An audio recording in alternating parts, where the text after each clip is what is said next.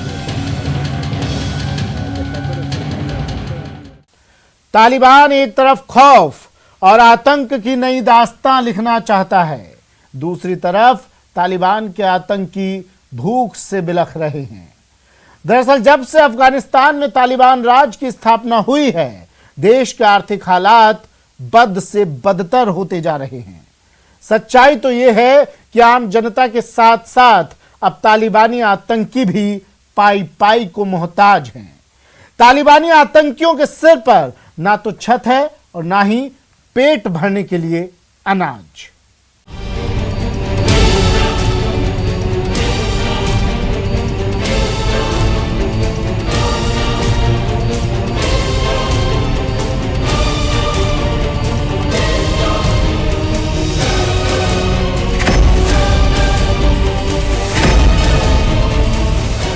अफगानिस्तान पर काबिज होने के बाद तालिबान अपने विरोधियों से चुन चुन कर बदला ले रहे हैं।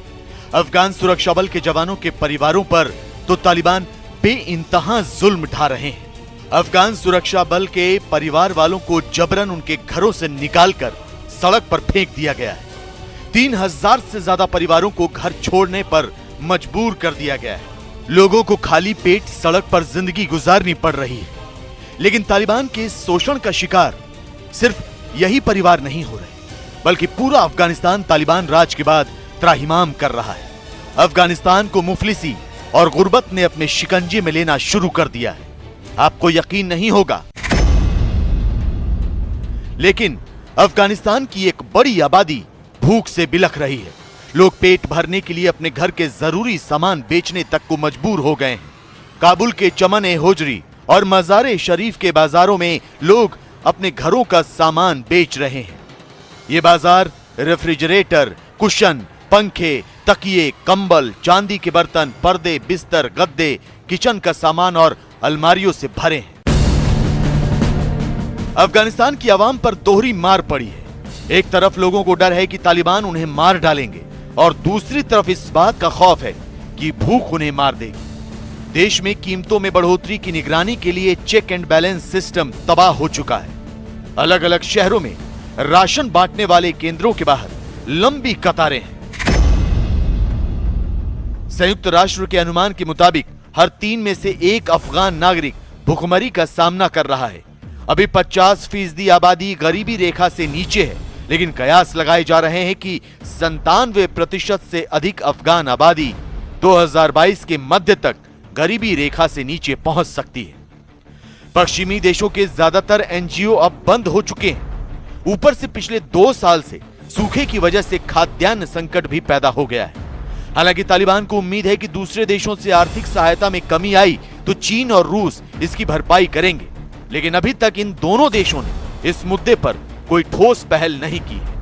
यूनाइटेड नेशन ने कहा है कि 2022 तक अफगानिस्तान की 97% से ज्यादा जनता गरीबी रेखा से नीचे होगी, यानी कि उनके पास खाने की किल्लत, कपड़ों की किल्लत, मेडिकल की किल्लत, रहने की किल्लत, हर तरह की दिक्कत। और क्या तालिबान के पास पैसा है?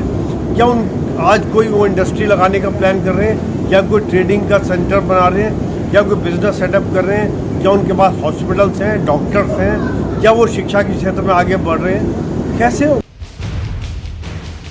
तालिबान के सत्ता में आने के बाद से ही अफगानिस्तान में आर्थिक संकट पैदा हुआ, क्योंकि दूसरे देशों से मिलने वाली वित्तीय मदद पर रोक लगा दी गई।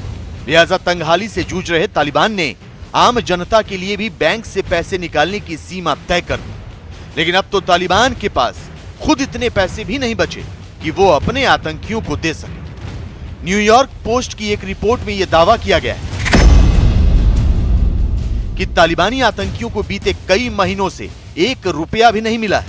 ऐसे तालिबानी आतंकियों की बड़ी तादाद है जो थोड़े से खाने और बेहद कम नींद के साथ ट्रकों या फिर कहीं भी दिन गुजारने को मजबूर है। रिपोर्ट में यह भी बताया गया है कि स्थानीय लोग तालिबानियों को खाना और दूसरे जरूरी सामान मुहैया करवा रहे हैं। देखा जाए तो उनके पास इन लड़ाकों के अलावा है क्या? क्या उनके पास कोई डॉक्टर हैं? क्या उनके पास कोई चार्टर्ड अकाउंटेंट हैं, बिजनेस हैं, इंडस्ट्री वाले हैं, इंजीनियर्स हैं? कोई नहीं। इन लोगों ने सिवाय लड़ने के कुछ नहीं सीखा, बल्कि इस तरह के हालात में एक बहुत बड़ा खतरा बन जाता है। मेरे हिसाब से कल जब उन्हें पैसे नहीं मिलेंगे तो हो सकता है तालिबान कहे कि आज हम इसका एक्सपोर्ट करते हैं, लड़ाकों का एक्सपोर्ट। जिसको कहते हैं मर्सिनरीज भेजना, कश्मीर में भेजना, दुनिया के दूसरे देशों में भेजना और पूरी दुनिया में एक तरह से आतंकवाद का जहर फैलाना। संयुक्त राष्ट्र के मुताबिक करीब 40 लाख अफगानी खाद्य संकट से जूझ रहे हैं, जिनमें से ज्यादातर गांवों में रहते हैं। संयुक्त राष्ट्र ने यह भी कहा है कि आने वाले महीनों में भूख से बिलखते इन लोगों को मदद के लिए 3.6 करोड़ डॉलर की जरूरत है। अमेरिका और संयुक्त राष्ट्र ने मदद का ऐलान भी किया है, लेकिन डर इस बात का है कि कहीं तालिबान की काली करतूतों की वजह से इस मदद पर भी रोक ना लगा दी जाए, और अगर ऐसा हुआ तो तालिबानिस्तान में इस बार रोटी के लिए जंग होगी। स्पेशल रिपोर्ट में आज के लिए इतना ही। दीजिए इजाजत, नमस्कार।